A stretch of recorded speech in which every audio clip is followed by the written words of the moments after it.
All new right here tonight at 5. A man has been arrested in connection to that I-65 road rage shooting we told you about this week that injured a 6-year-old girl. Hello, everybody. I'm Doug Proffitt. And I'm Shay McAllister. LMPD arrested this man, Jonathan Rivera, last night. In his arrest report, officers say they were called to I-65 shooting on Monday, and they found Rivera nearby with a gun.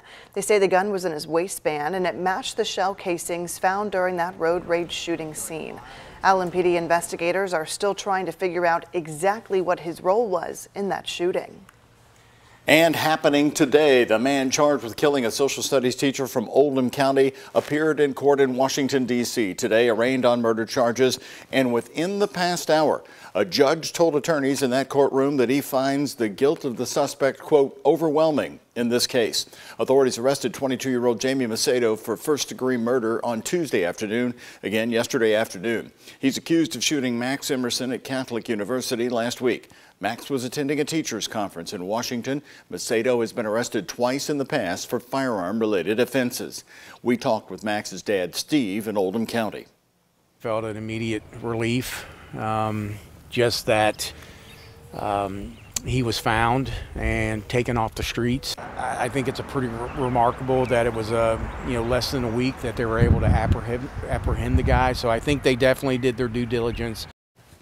Authorities had offered a reward of $25,000 and released this picture of the suspect for any information on what happened. Last night, police confirmed this photo is of Macedo. After the arraignment today, again late this afternoon, police released their affidavit full of new information. We are going through it right now. And WHAS11's Connor Steffen will have the details from that file coming up at 6. We've also learned about the funeral arrangements for Max Emerson. A visitation will be held next Monday, July 17th from 1 until 3 in the afternoon at the Southeast Christian Church, Crestwood, Kentucky campus in Oldham County. The funeral service will immediately follow there as well at 3 p.m. Congressman Morgan McGarvey is working to combat gun violence across the country. He held a virtual town hall yesterday with fellow Representative Mac Frost from Florida. McGarvey signed on to Frost's new version of the Bipartisan Gun Safety Act. The bill would create a new independent Office of Gun Violence Prevention to research crime across the country. We need to be able to win a majority that will vote on this good legislation to save lives. And a lot of times, looking at how gun violence impacts the economy, looking at how gun violence impacts communities, specifically small businesses, these are numbers that we really don't have. We can have legitimate disagreements about how to solve a problem, but we've got to agree on what the problem is. Yeah, no, exactly. And what the data is behind that problem. The agency would research and present preventative measures to Congress. Frost said while guns are a leading cause of death, they're also at least the least federally funded for research. We learned today that another Kentuckian is now charged with felonies for his actions and role during the January 6th insurrection at the U.S. Capitol. This time, this man's from Hardin County. 46-year-old William Stover of Elizabethtown is charged with civil disorder, a felony offense. The FBI identified Stover in security footage from the U.S. Capitol grounds that day. They say he pushed against Capitol Police lines and helped other rioters fight against officers to get to an entrance. Court documents also say Stover handed a police officer's shield to another person who used it to attack police. He appeared in court in the Western District of Kentucky. Stover is one of more than 1,000 people charged in the insurrection at the Capitol. Now to a disturbing arrest right here at 5 o'clock. It's coming out of Mount Washington. The FBI is accusing a man of a scheme to purchase and sell stolen body parts.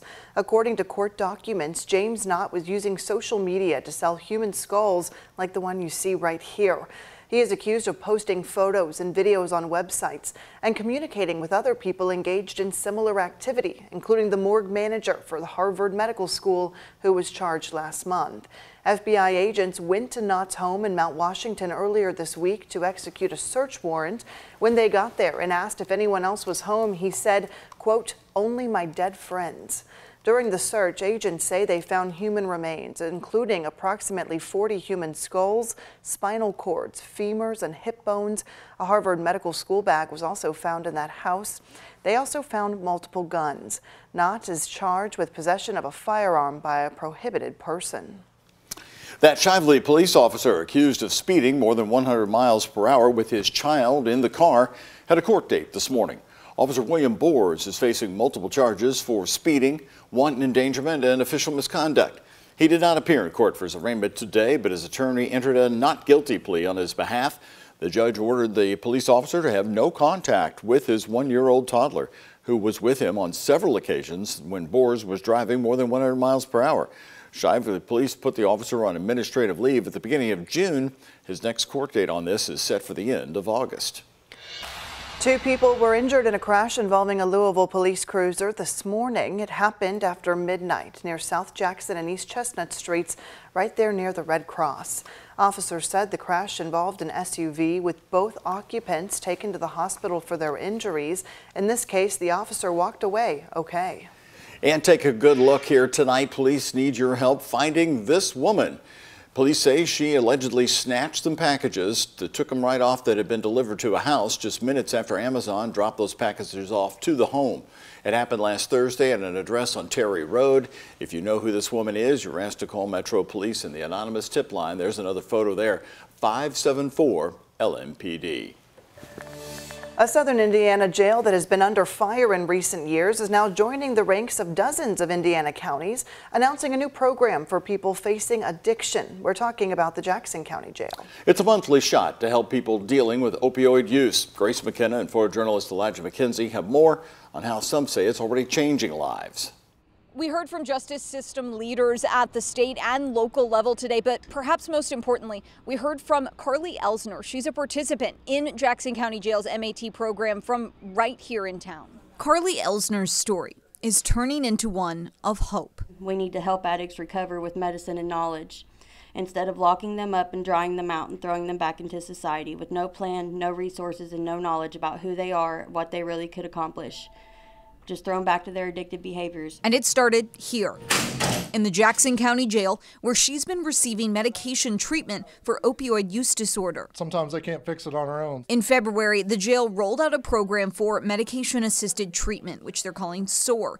Leaders say it helps address the 80% of people in the justice system struggling with addiction. Not everybody in jail is a bad person. They've just got their life on pause. So it's our job to get them back integrated into the community so that they and their families have hope again. The program isn't totally new. Through state partnerships, leaders say around 4,400 people have been treated across dozens of Indiana counties. But jail staff say Jackson County is the first in the state to use the medication Sublocade. We had a gentleman actually turn himself in. He had several warrants, and he turned himself in once he learned that he would actually be able to be enrolled. In addition to treatments, the jail is also partnering with nonprofit Centerstone to provide peer services and resources for people's next steps. For individuals who were previously in a chaotic, traumatic, and uncontrolled life of addiction, these are life-changing numbers. As for Carly and others in her shoes, being on the Sublocade shot myself has helped me focus on the next step instead of my next fix. What comes next is the future. The jail is starting small with their SOAR program with just a few people treated so far. They hope to walk before they can run. In Jackson County, Grace McKenna, WHAS11 on your side. The medication-assisted treatment program is a partnership with the Indiana Sheriff's Association. Jackson County joins 34 other Indiana counties in offering treatment. Since 2019, the state of Indiana has committed more than $6 million to this initiative. Certainly is warm out there today as we give you a live look outside, and it almost looks a little bit breezy with that flag blowing there. That breeze sort of saving the day. It looks a little hazy too as well. Let's talk to Ben today. I thought today was, even though it was warmer than yesterday, it seemed to be more comfortable. I don't know how that can be. Actually going to let you guys call it hot today. It's up around. Thank you, Ben. It's up around 90 degrees right now. We do have just a very, very minor heat index. 89 feels like 90 right now.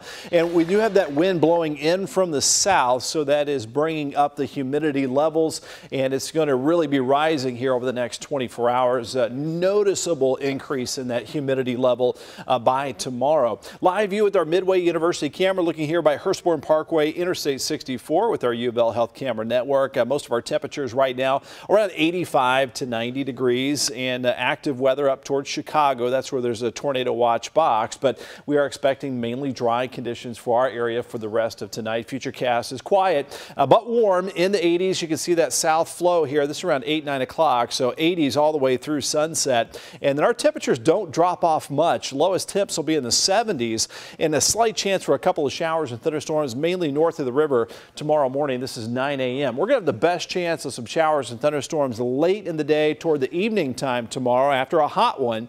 This is around 6 p.m. So eventually those rain chances will be going up. Muggy for tonight, low temperature 75, a midsummer-like night. Heating up very quickly, 84. Heat index could be close to 90 by lunchtime tomorrow, and our forecast high at 90 degrees and about a 40% chance of those showers and thunderstorms late in the day tomorrow. I'll be tracking some more storms and some more high heat and humidity on the way coming up. Thank you, Ben. This home has become an eyesore for many who live in Louisville's Shawnee neighborhood, but we are glad to report they're finally seeing some progress. Today, Louisville Metro crews spent the day clearing that property. And Alexis Jones and Alyssa Newton were there. They talked to a neighbor who says she has been looking forward to this day. It's been months since I last visited this home on North 44th Street. Then Codes and Regulations said they were going to take the owner to court after he failed to clean up. And now today, they're taking matters into their own hands. The sounds of morning pickup was music to neighbors' ears Wednesday. I'm extremely excited. Each and every one of these neighbors should be excited that this situation is getting under control. Letha Owens first told us about this nuisance property back in March, owned by her neighbor Jordan Garza. For years, Garza's belongings spilled out into the street and onto a city-owned garden nearby. But since we last spoke to him, he said he was making progress. I try to put some time in every day, actually, to clean it up. However, Louisville Codes and Regulations say Garza has been cited several times this year alone and has yet to pass an inspection. Unfortunately, the owner, we'd love that everybody would comply. This one was totally unacceptable and out of control. That's why Director Robert Kirkdorfer says his team is out cleaning up for him. You can see a huge difference already. But in May, Donna Purvis said the agency should have done this months ago. I don't understand why they're not aggressive on things that you can clearly see, but too aggressive on things that you can't see. Kirkdorfer argues they got the ball rolling in January, but cases like Garza's take time. We have to go through our due process, notify people, give them a chance, and go through the steps. Moving forward, he says inspectors will keep a close eye on the property. His team also plans to use some of the collected items to pay for recovery fees. As for Owens, she's optimistic this is the end of a long road. The steps are stepping high right now. In Louisville, Alexis Jones, WHAS 11, on your side. Codes and Regulations says Garza still has time to pay off his fines. If he's unable to pay, a lien will be placed on his property. Then his home could face foreclosure.